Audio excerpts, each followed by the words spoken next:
Assalamualaikum warahmatullahi wabarakatuh.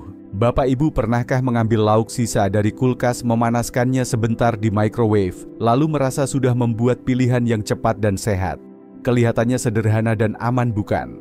Tapi bagaimana jika ternyata makanan yang kita panaskan itu diam-diam menyimpan racun yang bisa merusak tubuh, mulai dari memicu kanker, mengganggu pencernaan, hingga mempercepat penurunan daya ingat? Kita sering berpikir bahwa makanan rumahan pasti menyehatkan, apalagi jika dimasak sendiri. Tapi kenyataannya beberapa makanan yang tampak sehat, jika disimpan dan dipanaskan ulang, bisa berubah secara kimiawi dan membentuk senyawa berbahaya.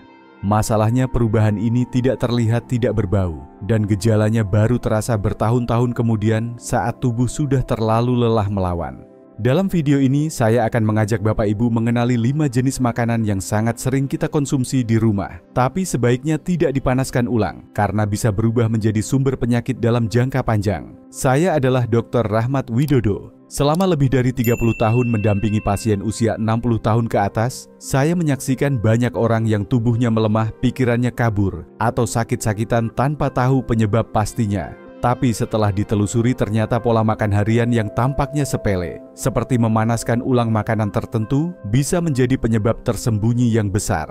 Tonton video ini sampai akhir, karena kita tidak hanya akan membahas makanan, apa yang perlu dihindari, tapi juga mengapa berdasarkan ilmu kedokteran yang mudah dipahami, serta langkah-langkah praktis agar dapur tetap menjadi tempat yang menyembuhkan bukan menyakiti. Sekarang mari kita mulai dengan makanan pertama yang sangat sering dianggap menyehatkan, tapi bisa berubah menjadi racun jika dipanaskan ulang: sayur bayam. Banyak orang tua di Indonesia menganggap sayur bayam sebagai lauk wajib. Rasanya ringan, mudah dicerna, dan dipercaya menyehatkan jantung. Bahkan tidak sedikit lansia yang menjadikannya menu sarapan bersama nasi hangat dan tempe goreng. Saya masih ingat seorang pasien saya, Ibu Sumiati, 66 tahun dari Klaten. Beliau memasak sayur bening bayam setiap hari Minggu, dalam jumlah cukup banyak, lalu menyimpannya di kulkas untuk dikonsumsi hingga hari Rabu atau Kamis. Awalnya beliau merasa itu lebih hemat waktu, dan tidak merepotkan anak-anaknya. Tapi beberapa bulan terakhir, beliau sering mengeluh cepat lelah, sulit tidur, nyenyak, dan perut kembung, walau tidak makan makanan pedas. Setelah diperiksa, tidak ditemukan infeksi atau penyakit yang berarti. Tapi pola makannya, terutama kebiasaan memanaskan ulang sayur bayam dari kulkas, ternyata menjadi petunjuk penting. Bayam secara alami mengandung zat yang bernama nitrat. Dalam kondisi segar, nitrat ini bermanfaat membantu melancarkan peredaran darah, menurunkan tekanan darah, dan memberi efek relaksasi pada pembuluh darah. Tapi masalah muncul saat bayam yang sudah dimasak disimpan terlalu lama dan dipanaskan kembali, terutama di microwave atau dengan suhu tinggi. Proses ini mengubah nitrat menjadi nitrit dan selanjutnya menjadi nitrosamin, senyawa yang sudah dikaitkan dengan risiko kanker, khususnya kanker lambung dan usus besar. Menurut laporan dari Badan Kesehatan Dunia (WHO) dan beberapa jurnal kedokteran seperti American Journal of Clinical Nutrition, nitrosamin bersifat karsinogenik dan dapat merusak sistem pencernaan jika terakumulasi dalam tubuh dalam jangka panjang. Yang lebih mengkhawatirkan, nitrosamin juga berperan dalam mempercepat kerusakan sel saraf di otak. Penelitian dalam jurnal Neurology menyebutkan bahwa paparan nitrosamin tingkat rendah tapi terus-menerus bisa meningkatkan risiko gangguan daya ingat dan penurunan fungsi kognitif pada lansia. Ini bukan hanya soal kanker, tapi juga soal kejernihan pikiran dan kualitas hidup. Bapak Ibu, pernahkah Anda memanaskan ulang sayur bayam yang sudah disimpan 2 atau 3 hari? Mungkin rasanya masih enak, tidak basi, tapi senyawa di dalamnya sudah berubah. Perubahan ini tidak tercium, tidak terlihat, tapi sedikit demi sedikit bisa menggerogoti sistem kekebalan dan fungsi otak. Jadi apakah solusinya berhenti makan bayam? Tentu tidak. Bayam tetap merupakan salah satu sayuran terbaik selama dikonsumsi dengan cara yang benar. Jika ingin memasak sayur bayam, usahakan membuat secukupnya dan langsung dikonsumsi pada hari yang sama. Bila ingin menyimpannya, sebaiknya tidak lebih dari 1 hari dan hindari memanaskannya lagi dengan suhu tinggi.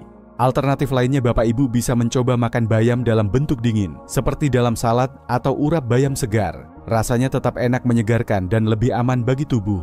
Jika tetap ingin menghangatkan, gunakan api kecil di kompor dan jangan panaskan berulang kali. Usia kita memang bukan alasan untuk hidup terbatas, tapi justru alasan untuk hidup lebih bijak. Dengan hanya mengubah cara menyimpan dan mengonsumsi bayam, kita sudah memberi perlindungan besar bagi usus dan otak kita sendiri. Sekarang mari kita lanjutkan ke makanan kedua, salah satu makanan favorit saat pengajian atau kumpulan keluarga, perkedel kentang. Apakah benar aman jika dipanaskan ulang? Jawabannya bisa mengejutkan Anda.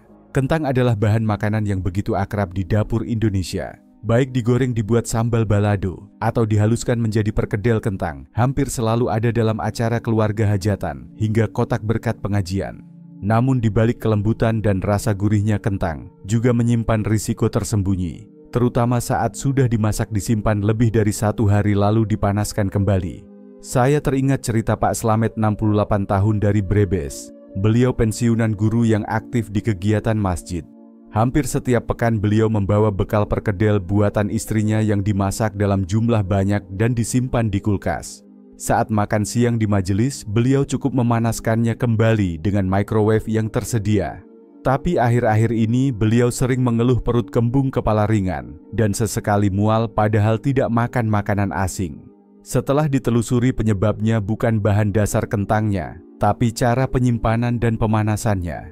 Kentang yang sudah dimasak dan dibiarkan dingin akan mengalami perubahan struktur pati karbohidrat kompleks yang disebut retrogradasi. Proses ini membentuk resistan starch, jenis pati yang tidak mudah dicerna. Dalam jumlah kecil, resistan starch justru bisa baik untuk usus. Masalahnya muncul ketika kentang yang sudah dingin itu dipanaskan ulang, terutama dengan cara cepat seperti microwave. Selain membuat kentang menjadi keras dan hambar, pemanasan ulang bisa menciptakan kondisi ideal bagi pertumbuhan bakteri berbahaya, terutama Clostridium botulinum. Bakteri ini tidak terlihat tidak berbau, tapi mampu menghasilkan racun yang menyerang sistem saraf pusat. Dalam kasus yang parah, racun botulinum bisa menyebabkan kelumpuhan otot, gangguan penglihatan, bahkan kematian. Menurut data dari Centers for Disease Control and Prevention, CDC, kasus botulisme yang paling sering terjadi berasal dari makanan yang disimpan terlalu lama dan dipanaskan ulang tanpa pemanasan merata. Risiko meningkat ketika kentang disimpan dalam kondisi tertutup rapat, seperti dibungkus aluminium foil. Lingkungan ini menciptakan suasana minim oksigen, tempat favorit bagi C. botulinum untuk berkembang. Apalagi jika kentang didiamkan dalam suhu ruang terlalu lama sebelum masuk kulkas. Bapak Ibu jika pernah menyimpan perkedel atau kentang goreng, lalu memanaskannya kembali 2 hari kemudian, tanpa tahu suhu internalnya merata atau tidak, itu bisa jadi celah masuknya racun ke tubuh. Terutama bagi lansia yang daya tahan tubuhnya sudah tidak sekuat dulu. Selain menyerang saluran cerna, racun botulinum juga berdampak ke otak melalui gut-brain axis atau hubungan antara usus dan otak. Peradangan kronis akibat racun ini dapat mempercepat penurunan daya ingat, memicu kelelahan mental, dan memperburuk gejala penyakit degeneratif seperti Parkinson atau Alzheimer. Lalu apa yang bisa kita lakukan? Pertama, jika ingin membuat perkedel, usahakan memasaknya dalam jumlah yang cukup untuk 1 atau 2 hari saja. Simpan dalam wadah tertutup rapat, bukan dibungkus aluminium foil, dan segera masukkan kulkas maksimal 2 jam setelah matang. Kedua, saat memanaskan, sebaiknya gunakan wajan dan api kecil agar panasnya merata hingga ke bagian dalam.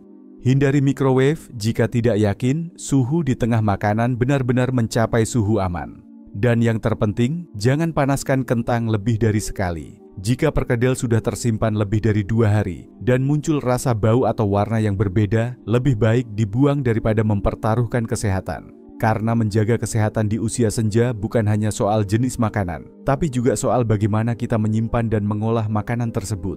Dengan lebih hati-hati dalam menyimpan dan memanaskan kentang, kita sudah menghindari potensi racun yang bisa mengganggu otak dan sistem imun. Selanjutnya kita akan bahas satu bahan makanan yang mungkin paling sering ada di meja makan. Mudah dibuat, bergizi tinggi, tapi bisa berubah menjadi sumber peradangan bila dipanaskan ulang. Telur. Telur sering disebut sebagai makanan sejuta umat.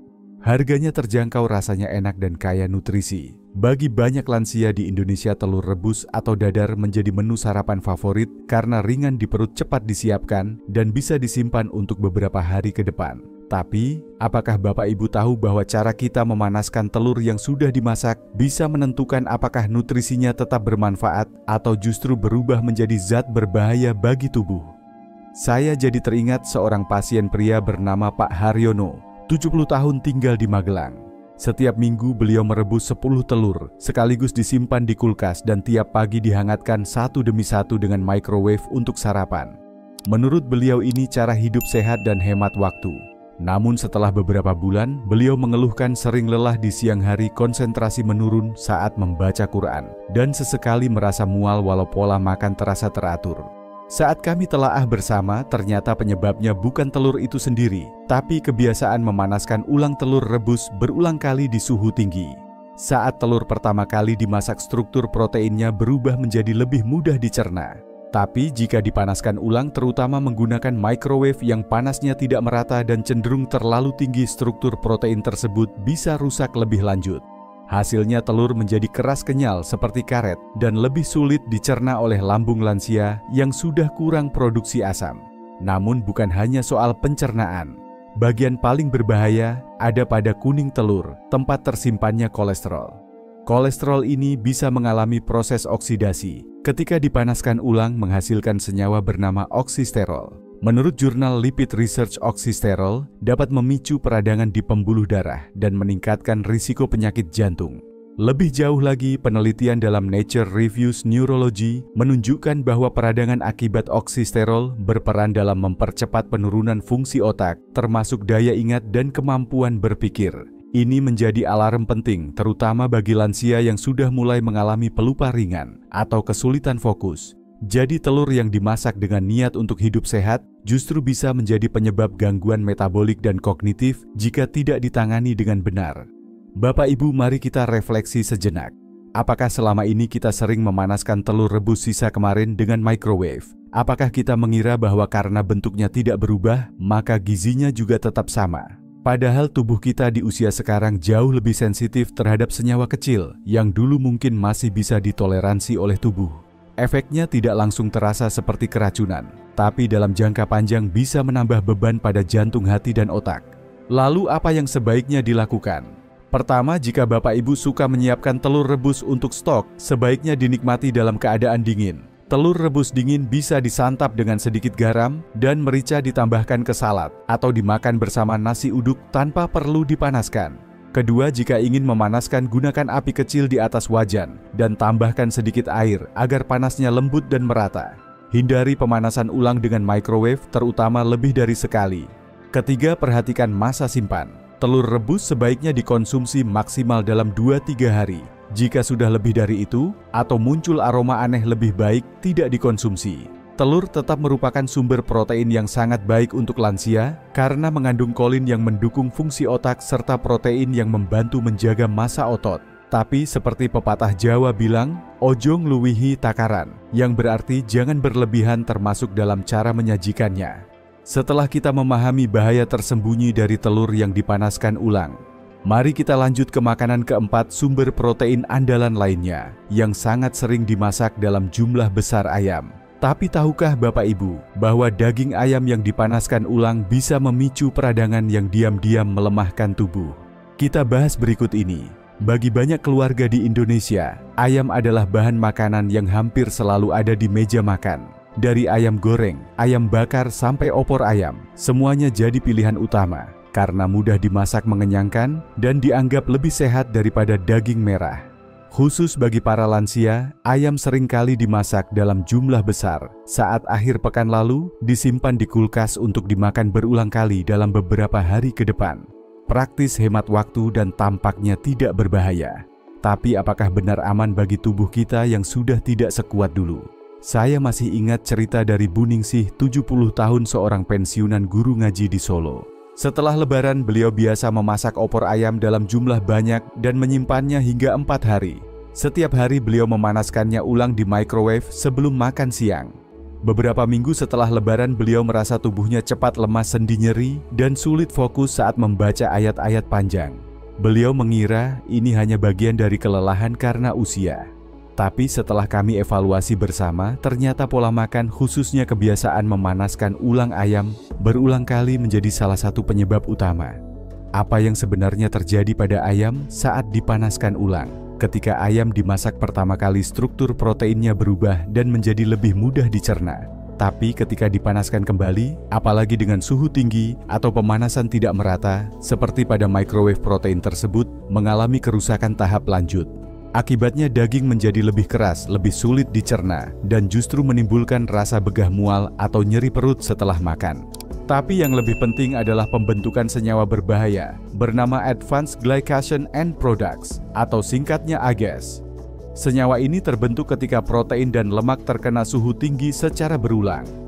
Menurut penelitian dari Journal of Clinical Nutrition dan Harvard Medical School, AGES memiliki peran besar dalam memicu peradangan kronis di dalam tubuh. Peradangan semacam ini tidak selalu terasa seperti demam atau nyeri akut. Seringkali ia datang dalam bentuk kelelahan yang tidak jelas, sebabnya sulit tidur, nyenyak, pikiran mudah kabur, atau sendi yang terasa kaku di pagi hari. Bagi lansia, peradangan semacam ini juga memperburuk kondisi seperti hipertensi, diabetes, radang sendi, bahkan mempercepat penurunan fungsi otak. Bapak Ibu yang saya hormati, coba ingat-ingat kembali, berapa kali dalam seminggu kita memanaskan ulang ayam dari kulkas? Apakah kita mengira bahwa karena rasanya masih enak, maka gizinya juga tetap utuh? Padahal dalam tubuh yang sudah memasuki usia 60 tahun ke atas, kemampuan mencerna dan menyaring racun sudah tidak seefisien dulu. Apa yang dulunya bisa ditoleransi tubuh kini bisa menjadi beban yang mempercepat kelelahan, kabut pikiran, bahkan nyeri otot berkepanjangan. Lalu bagaimana caranya agar tetap bisa menikmati ayam dengan aman? Pertama, usahakan memasak ayam dalam jumlah yang cukup untuk 1 atau 2 kali makan saja. Jika harus menyimpan, masukkan ke kulkas dalam wadah tertutup maksimal 2 jam setelah dimasak. Kedua, saat memanaskan hindari microwave. Gunakan api kecil di wajan atau kukusan agar panas merata dan struktur proteinnya tetap terjaga. Jangan panaskan lebih dari 1 kali. Ketiga, manfaatkan sisa ayam dalam bentuk dingin, bisa diolah jadi isian sandwich, campuran salad, atau dibumbui dengan jeruk nipis dan sambal matah ala Bali untuk membuat rasa tetap segar tanpa harus dipanaskan ulang. Ayam tetap merupakan pilihan protein yang sangat baik, apalagi bagi lansia yang perlu menjaga massa otot dan kekuatan tulang. Tapi ingat, cara mengolah dan menyajikannya jauh lebih penting dari sekadar jenis makanannya. Dan sekarang mari kita bahas satu makanan terakhir yang juga sangat populer di meja makan lansia Indonesia. Bentuknya sederhana, sering dianggap sebagai pengganti daging yang sehat, tapi bisa menimbulkan masalah tersembunyi jika dipanaskan ulang berulang kali. Kita akan bicara tentang tempe. Siapa yang tidak kenal tempe? Makanan sederhana ini adalah sahabat setia meja makan orang Indonesia, terutama para orang tua. Murah, bergizi, mudah diolah, dan rasanya cocok di lidah siapapun. Tempe sering dianggap sebagai pengganti daging yang lebih sehat, apalagi bagi lansia yang ingin menjaga kolesterol. Tapi tahukah Bapak Ibu bahwa tempe yang digoreng lalu disimpan dan dipanaskan ulang bisa berubah dari pahlawan gizi menjadi pemicu penyakit diam-diam? Saya pernah menangani seorang pasien bernama Pak Mahfud, usia 69 tahun dari Purwokerto. Beliau sangat menyukai tempe goreng. Setiap pagi istrinya menggoreng dalam jumlah banyak untuk dikonsumsi selama 2-3 hari ke depan. Tempe disimpan dalam toples dan tiap kali makan dipanaskan kembali di wajan dengan sedikit minyak. Pak Mahfud merasa ini praktis dan hemat. Tapi beberapa bulan terakhir beliau mulai mengeluhkan nyeri lutut, gampang lelah, dan pikiran sering kosong saat membaca Quran. Pemeriksaan darah tidak menunjukkan penyakit serius. Namun kebiasaan memanaskan tempe goreng berulang kali inilah yang menjadi salah satu penyebab utama peradangan ringan dalam tubuhnya. Secara alami tempe sangat baik, kaya protein, mengandung serat isoflavon dan probiotik. Tapi setelah digoreng, terutama dengan minyak sayur, struktur lemak dan proteinnya mulai mengalami kerusakan. Dan jika tempe itu dipanaskan ulang, apalagi lebih dari sekali, maka muncullah senyawa bernama AGES, Advanced Glycation End Products. AGES ini dikenal sebagai penyebab peradangan kronis dalam tubuh. Dalam jurnal Food and Chemical Toxicology, disebutkan bahwa konsumsi berulang makanan tinggi AGES berhubungan dengan meningkatnya risiko gangguan pembuluh darah, penuaan otak, dan penurunan fungsi ginjal. Bagi lansia, efeknya bisa berupa nyeri sendi yang tidak jelas, kabut pikiran, atau tubuh terasa cepat letih tanpa sebab. Bapak Ibu, pernahkah Anda menyimpan tempe goreng lalu dipanaskan ulang berkali-kali? Atau mungkin menggoreng dengan minyak yang sudah berubah warna karena dipakai berulang kali? Tubuh di usia 60 tahun ke atas sudah tidak mampu memproses sisa metabolisme seefisien saat muda. Maka apa yang tampak sepele bisa berdampak besar jika diulang terus. Solusinya cukup sederhana. Goreng tempe secukupnya untuk 1 atau 2 kali makan. Jika perlu menyimpan, simpan tempe mentah dalam kulkas dan goreng saat dibutuhkan. Hindari menggoreng dengan minyak bekas. Jika memang ingin memanaskan, cukup panaskan tempe di atas wajan tanpa minyak 1 kali saja. Tempe tetap sahabat bagi tubuh lansia asalkan kita perlakukan dengan bijak. Karena kesehatan bukan hanya soal apa yang kita makan, tapi juga bagaimana cara kita memperlakukan makanan sebelum sampai ke piring. Sekarang mari kita simpulkan bersama pelajaran penting dari kelima makanan tadi dan bagaimana dapur yang bijak bisa menjadi sumber penyembuhan, bukan sumber bahaya. Bapak Ibu yang saya muliakan, setelah kita bahas 5 jenis makanan yang sangat akrab di dapur, kita bayam, kentang, telur ayam, dan tempe. Saya harap ada satu kesadaran baru yang tumbuh dalam hati, bahwa bukan hanya jenis makanannya yang menentukan kesehatan kita, tapi juga cara kita menyimpan dan menyajikannya. Banyak dari kita selama ini mungkin merasa sudah makan sehat, tapi tanpa disadari cara kita memanaskan ulang makanan sisa justru menciptakan senyawa beracun, memicu peradangan tersembunyi, merusak usus, mempercepat kelelahan otak, dan meningkatkan risiko penyakit kronis seperti hipertensi, diabetes, nyeri sendi, stroke, atau gangguan daya ingat. Dan yang paling menyedihkan, gejalanya datang perlahan. Kita kira itu hanya bagian dari tua, padahal itu hasil dari akumulasi kebiasaan kecil yang bisa kita ubah sejak hari ini. Mulailah dari hal sederhana, jangan simpan bayam lebih dari 1 hari, jangan panaskan kentang dan telur lebih dari sekali, hindari microwave untuk ayam, dan jangan biarkan tempe goreng dipanaskan berulang kali. Perubahan kecil seperti ini bisa menjadi hadiah besar bagi tubuh yang telah bekerja keras selama puluhan tahun. Kita tidak perlu takut, usia yang penting adalah bagaimana kita merawat tubuh di usia itu. Kalau Bapak Ibu merasa pelajaran ini bermanfaat, mohon tinggalkan komentar. Saya siap memperbaiki kebiasaan makan mulai hari ini. Dan jangan lupa untuk klik tombol like, bagikan video ini ke grup keluarga atau pengajian, dan subscribe agar Bapak Ibu tidak ketinggalan video-video berikutnya yang bisa menjadi cahaya bagi kesehatan kita di usia lanjut. Sampai jumpa di video selanjutnya. Semoga sehat selalu lahir dan batin. Wassalamualaikum warahmatullahi wabarakatuh.